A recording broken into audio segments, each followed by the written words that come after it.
Hello everyone, my name is Kara Zakavich and I'm the Child Injury Prevention Program Coordinator at the Saskatchewan Prevention Institute. Today I'm here with you to share some demonstration activities that demonstrate the risk of injury to young children. These activities can be used in a health fair setting, in an educational event such as a lunch and learn, to teach parents and children the dangers or hazards that are around them. The first activity I'm going to do is to demonstrate the impact of scalds on young children. So I have just a plain bucket here with a doll sitting inside of it, and I've got some water to represent a cup of hot coffee or tea or a cup of hot boiling water or bath water, for example. So I'm going to pour the water over the doll as if I had spilt my coffee.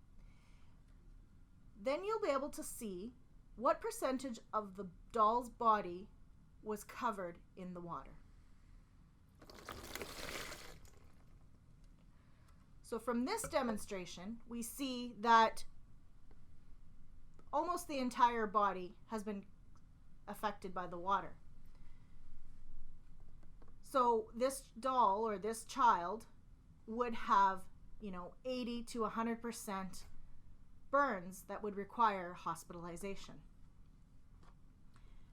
A child who experiences a cup of hot water, tea, or coffee spilled on them would likely sustain a serious scald injury, anywhere from first to third degree burns.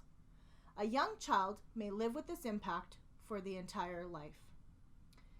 Children are at high risk for burns because their skin is thinner than an adult's skin. A child's skin burns 4 times more quickly and deeply than adults at the same temperature. Burns and scalds require long and extensive medical care and are very painful and may leave permanent scarring, a loss of function. These injuries can result from hot water, fire or flame, candles, lighters, barbecues, fireplaces, hot appliances such as kettles, toasters, or curling irons. Between 2004 and 2013, fire and burns were responsible for the second longest average length of stay for injury-related hospitalizations in Saskatchewan. In Saskatchewan, children that are most likely to be hospitalized due to a fire and burn-related hospitalization injury are those between 1 and 4 years of age. So some safety tips to prevent burns or scalds from liquids include: while cooking, turn the handles of any pots or pans inside the stove to avoid children from pulling the pot or pan down on them. Use the back burner if possible. This is important because young children are curious and they will want to see what you are doing. And it will only take a second for them to pull that hot pot of water down on them. Remove tablecloths from tables so children can't pull down on them and end up with something spilling on them. Put your coffee or your tea in a spill-free container, such as a travel mug. This way, there's less like chance that there will be a spill on the child. Put the kettle away right after the water is done boiling. Keep the cord away from the edge of the counter. Reduce the hot water temperature in your home, and this is particularly important for bathing young children.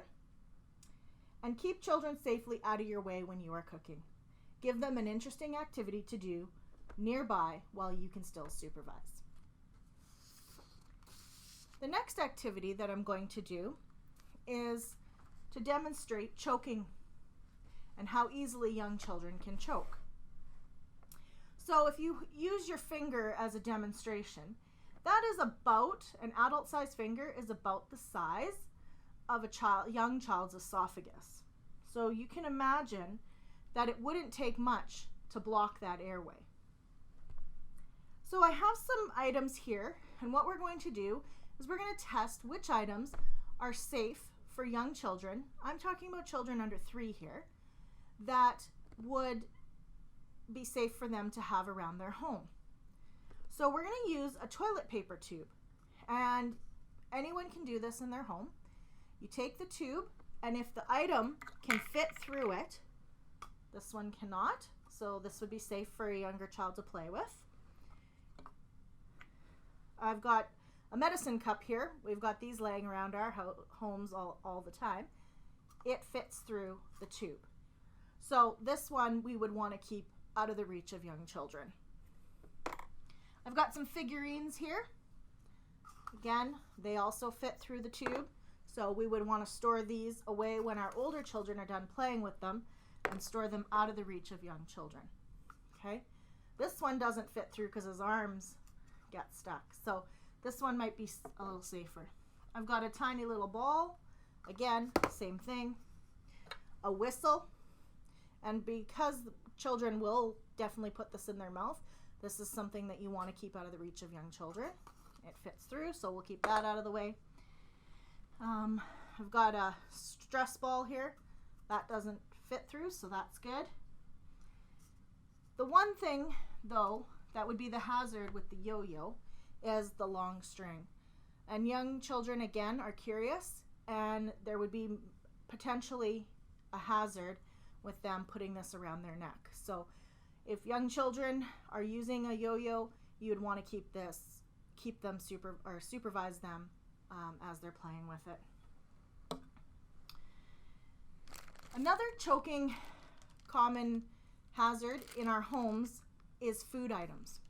So the most common one is grapes and hot dogs.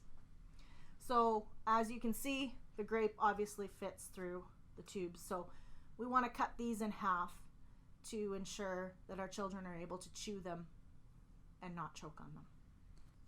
Other safety tips include cutting food into small pieces, encouraging children to chew their food while sitting down while they're eating. Children should never run or play or lie down while they have food in their mouths. Adults should always supervise meal times. And we want to be aware of the older children in the home, what their actions are. Many choking incidents are caused when an older child gives a toy that is dangerous to a younger child. Have containers with tight-fitting lids for small items and place on high shelves where babies, infants, and young children can't get at. So if we would put all the small items in here, put the lid on, seal it up, and put it in a high place where the young child can't reach it. And teach older children to put their toys away when they're finished with them so that the younger child can't access them. The third demonstration that I'm going to do has to do with choking, but it also has to do with burns. So what I have here is a piece of ham to sort of represent the child's esophagus. I've just sort of rolled it up. And what I did a couple hours ago was I placed a small button battery inside of it. And the ham represents human tissue. So I let this sit for a couple hours, I guess. And the damage that occurs is you can see that there's a slight burn mark on the ham here. It almost looks moldy, but what that is a chemical burn. And that's only been sitting, like I said, for close to 2 hours. So if I left this all day, you would see much more damage. So saliva triggers an electrical current, and this causes a chemical reaction that can severely burn internal organs. Serious internal chemical burns to the esophagus, the throat, the stomach, and the intestines can develop in less than 2 hours. Not only does the child choke on the button battery and experiencing difficulty with breathing, so respiratory distress, but serious damage to their vocal cords can also occur, to their windpipe, and to other internal organs. The scary part is that it may not be obvious that your child has swallowed a button battery. A potential sign that they have swallowed a button battery is that there's a sudden change in their voice. They suddenly become hoarse. So what are you to do? Well, take your child to the nearest emergency department for sure if you think that they've swallowed a button battery. And why? Why would a child put a button battery in their mouth? Well, children are curious and they learn about the world around them by touching things, smelling things, tasting things, putting things in their mouth, picking them up, feeling them. And young children do not have the ability to understand that they can be seriously injured by something in their environment. It is our role as adults to make the space around the child safe. So how do we prevent children from accessing button batteries? Store unused batteries in a cabinet or a lockbox up high out of the reach of children. Check your home for loose or spare parts such as change, button batteries, and put those away from young children. Know which products in your home, such as the remote control, a watch, etc., might have a button battery in it, and check those regularly. Sometimes parents will seal up the remote case, for example, so that children can't access batteries, so using a form of tape to make it harder. Do not allow your children to play with button batteries. And check all household products that if the item has a screw, that the screws are tightened so that the children can't access those button batteries. When buying new batteries, choose a package that is child resistant and that needs to be opened with scissors. And only adults should change batteries. Don't allow a child to change a battery. Recycle or throw out old batteries in a safe manner. So put it in a bin, in a bag, seal it up, and get rid of it outside of your home.